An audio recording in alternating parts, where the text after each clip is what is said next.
நம்மள இருக்கிறவங்க என்ன முடிவு பண்றாங்களோ அதுதானே பாஸ் நாமளும் செய்ய முடியும்.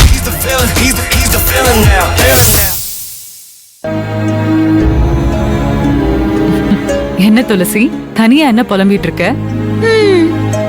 என்னக்கா பண்ண சொல்றிய? நம்ம அபிய நினைச்சுதான் நான் புலம்பிட்டே இருந்தேன். பாவம் அபி. ஏக்கா, நான் ஒன்னு கேக்குறேன், நீங்க தப்பா நினைச்சுக்காதீய. என்னாச்சு கேளு. இல்ல, எம்பிட்டு பெரிய போலீஸ் ஆபீசரு ஒருத்தனை பார்த்த உடனே அவன் நல்லவனா கெட்டவனான்னு கண்டுபிடிக்கிற திறமை இருக்கிறவங்க தானே நீங்க. அப்படிப்பட்ட நீங்க எப்படிக்கா அபிக்கு இந்த மாதிரி ஒரு மாப்பிளைய பார்த்து கல்யாணம் பண்ணி வச்சிய? அத ஏன் கேக்குற? அது ஒரு பெரிய கதை. என் மாமா பையன் சஞ்சவ் இருக்கான்ல, அவனைதான் அபிக்கு பிடிச்சிருந்துச்சு. நானும் அபி மனச புரிஞ்சுக்கிட்டு சஞ்சவதான் அவளுக்கு கல்யாணம் பண்ணி வைக்கலான்னு பிளான் பண்ணேன். ஆனா நடந்தது வேற. ஐயோ, என்னக்கா நடந்துச்சு? கதிர அபி கல்யாணம் பண்ற மாதிரி சூழ்நிலை ஏற்பட்டுருச்சு.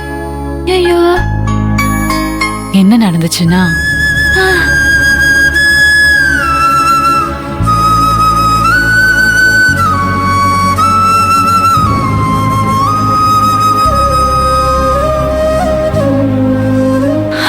இதுதான். என்னக்கா சொல்றிய? கதிர கல்யாணம் பண்ணிக்க சொல்லி நம்ம சின்னையாவ கட்டாயப்படுத்தினாக? அது சரிக்கா, அவங்க என்னதான் சொல்லிருந்தாலும் அபிமா அந்த பொறுக்கி பையல கல்யாணம் பண்ணிக்கிறதுக்கு சம்மதிச்சிருக்கலாமா? ஆமா, அதுவும் என்னக்கா பண்ணும்? தெய்வம் மாட்டும் நினைக்கிற ஆளு கல்யாணம் பண்ணிக்கோ கல்யாணம் பண்ணிக்கோன்னு சொன்னா சம்மதிக்க தானே செய்யும். எனக்கு இப்போ அந்த சின்னைய மேலதான் கோவமா வருதுக்கா. அவங்க இப்ப எங்க இருக்காங்க? அவரு ரூம்ல அபிக்கு துணையா இருக்காரு. நீங்க இருங்க, நான் போய் அவங்கள பார்த்து அபி வாழ்க்கைய ஏன் கெடுத்து குட்டிச்சவர் ஆக்குனியேன்னு நான் 4 வார்த்தை நறுக்குன்னு கேட்டுட்டு வரேன். இருங்க. ஐயோ, இரு இரு இரு துளசி. ஏக்கா பாருங்க, என்ன தடுக்காதிய. துளசி, சின்னையா என்ன பண்ணுவாரு பாவம். அவர் ஒரு அப்பாவி.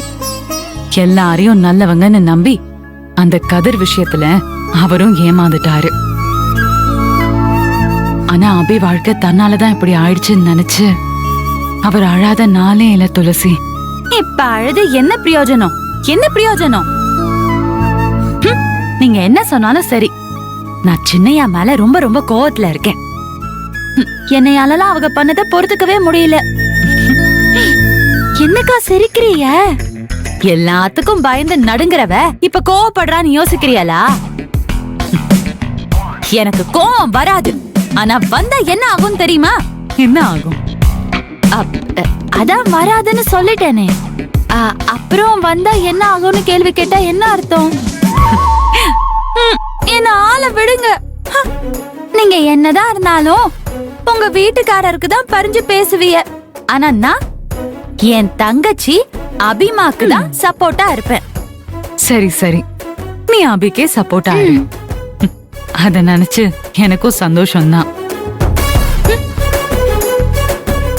சரி பாத்தியா, நான் எதுக்கு வந்தனோ அதைய மறந்துட்டு பேசிட்டு இருக்கேன். என்னக்கா? நீ ஈஸ்வரியா இருந்து அத்தைய பாத்துக்கோ, நான் ஸ்டேஷன் வரைக்கும் போயிட்டு வந்துடுறேன். ஐயோ, என்ன சொல்றிய? இன்னைக்குதான் நீங்க லீவ் போட்டியலே. என்ன பண்றது, லீவ் போட்டாலும் அர்ஜென்ட் டியூட்டி வந்தா போய் தானே ஆகணும். நான் போயிட்டு வந்துடுறேன். பயப்படாத, நான் போயிட்டு சீக்கிரமா வந்துடுறேன். சரி.